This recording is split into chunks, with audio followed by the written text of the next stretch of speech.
이보시오 번님네들, 오늘은 추천 한 번으로 무려 1000불씩 돈을 벌 수 있는 기회를 소개할까 합니다. 여러분, 태양광 발전에 대해 얘기 들어보셨나요?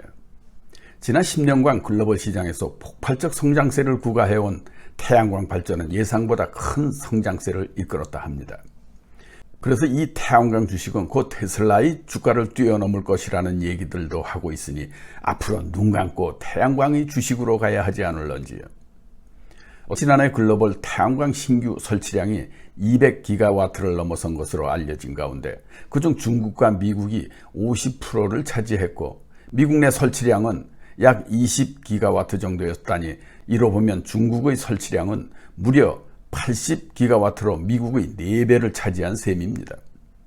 더욱이 올해 중국은 앞으로 고비 사막에 역사상 가장 큰 규모의 태양광 및 풍력 발전 용량을 450기가와트로 건설할 것이라 발표했는데 이는 중국의 전체 발전량의 50% 이상을 태양광으로 대체하겠다는 것이죠. 미국도 올해 신규 발전 용량에서 태양광 발전 용량이 54%를 차지하였으며 이어 풍력 발전 35%, 천연가스 10% 순으로 점유율을 차지한 것을 보면 특히나 바이든 정부의 신재생에너지 확산 의지를 확인할 수 있을 겁니다. 이런 추세가 계속된다면 미국 주택 소유자 600명 중 1명이 매 분기마다 즉 연간 50만 가구가 태양광을 설치하게 될 거라는 전망입니다. 그러나 올해에는 지난해 하반기부터 태양광 시장을 괴롭혔던 공급망 혼란과 올해의 원자재 물류 비용 상승 등에 따라 미국 태양광 시장은 다소 고전을 면치 못할지도 모른다고 합니다. 왜냐하면 태양광 발전의 성장세는 지난 10년간 정부의 보조금은 물론 태양광 발전의 설치 비용이 70% 이상까지 지속적인 가격 하락을 이끌어냈던 때문이었는데 이게 무너지고 있으니 말이죠. 어떻든 미 정부는 정책적 지원을 통해 2035년까지 전체 전력에서 태양광 발전 비중을 40% 수준으로 끌어올린다는데 이는 셰일가스의 몰락을 의미하는 것일 수도 있을 겁니다.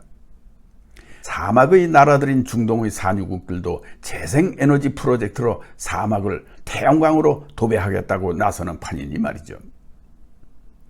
여기에 더해 구글이나 애플, 아마존, 월마트, 타겟 등등 청정에너지 목표를 가진 대기업들이 지속적으로 태양광 발전을 채택해 나가고 있는 상황에서 캘리포니아에 소재한 애플 본사는 17메가와트의 옥상 태양광 설비, 4메가와트의 바이오가스 연료 전지 등 100% 재생에너지로 운영되고 있으며 그 중에서도 이곳 워싱턴 시애틀에 소재한 아마존은 2억 마일 이상의 트럭 배달에서 배출하는 이산화탄소를 상쇄하는 분량의 태양광 발전 시설을 이미 보유하고 있다고도 합니다.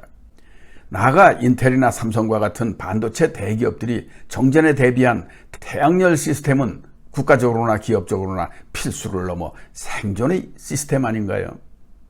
그래서 오늘 이런 추세에서 태양열 발전 사업에서 이를 추천할 때마다 1000불씩을 벌게 되는 수익성 정보 하나 전해드리려는 겁니다. 미국에서만도 무수히 많은 태양광 설치 회사 중 하나인 파워닷컴이라는 회사에선 건물 및 주택 소유주에게 태양광 발전을 추천할 때마다 1000불을 소개료로 지불하고 있으니까요. 방법은 아주 심플합니다.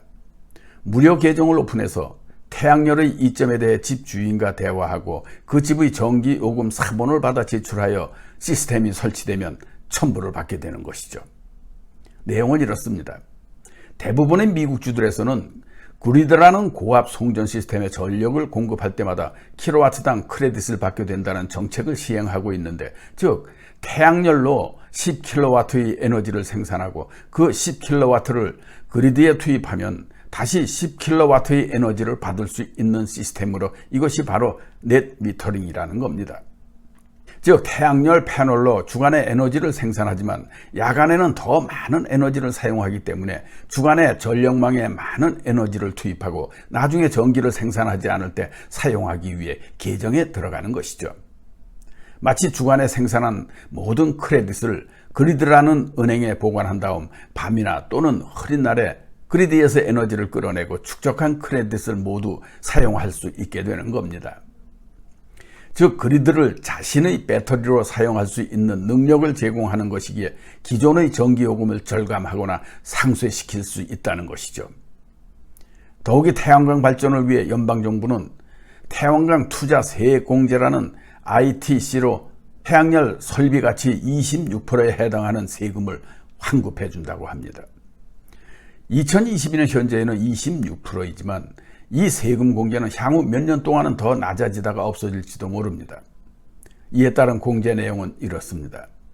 태양광 시스템에 3만 불을 융자나 현금으로 투자하게 되는 경우 3만 불로 태양광 시스템의 26%를 유지하게 되면서 시스템 비용을 지불하지 않고도 이 혜택을 누릴 수 있다는 거죠. 연말에 세금을 신고할 때 태양광 시스템 비용을 포함하게 되며 정부는 단순히 해당 금액에 대해 수표로 리펀드 해주거나 납세 금액에서 공제해주고 있으니 이게 지금 연방 보조금을 활용할 수 있는 찬스라는 겁니다. 그럼 태양광 설치에 대한 보증은 어떻게 작동할까요? 첫째는 패널의 보증으로서 전력용 태양광 시스템을 구입할 때 해당 패널은 일반적으로 25년 동안 보증됩니다. 이것이 의미하는 바는 25년 동안 작동하고 계속해서 전력을 생산할 수 있는 것이며 패널에 따라 보증은 전력의 85%에서 더 높은 효율의 프리미엄 패널로 최대 92%까지 보장될 수 있다는 것이죠. 두 번째 유형의 보증은 시스템의 구성 요소인 인버터에 있습니다. 이 인버터는 태양에서 직접 얻은 에너지를 실제로 가정에 전력을 공급할 수 있도록 사용 가능한 AC 전류로 변환하는 것으로서 보증기간은 12년에서 25년이며 많은 경우에 30년 동안의 확장된 옵션도 포함될 수 있다 합니다. 세 번째는 태양광 시스템을 설치할 때의 설치 기술로 10년 보증입니다.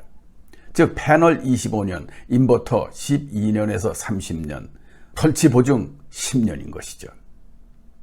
그러나 태양광의 각 설비는 40년 동안 청정 에너지를 생산한다 해도 이 모든 장비를 만드는 산업 공정은 이와는 정반대로 공해의 원인인 많은 에너지가 사용되면 물론 폐기 시에도 많은 공해를 만들어낼 수밖에 없는 겁니다. 그래서 이들은 말합니다. 자신들은 기본적으로 이들을 상쇄시키기 위해 자신들의 이익을 전 세계에서 새로운 숲을 조성하고 탈석유 기술을 제공하는 데 쓰고 있다고 말이죠. 어떻든 태양열이 집의 가치를 높인다는 것은 이미 잘 알려져 있습니다. 그 이유는 실제로 소득을 창출하는 주택 투자이기 때문이죠.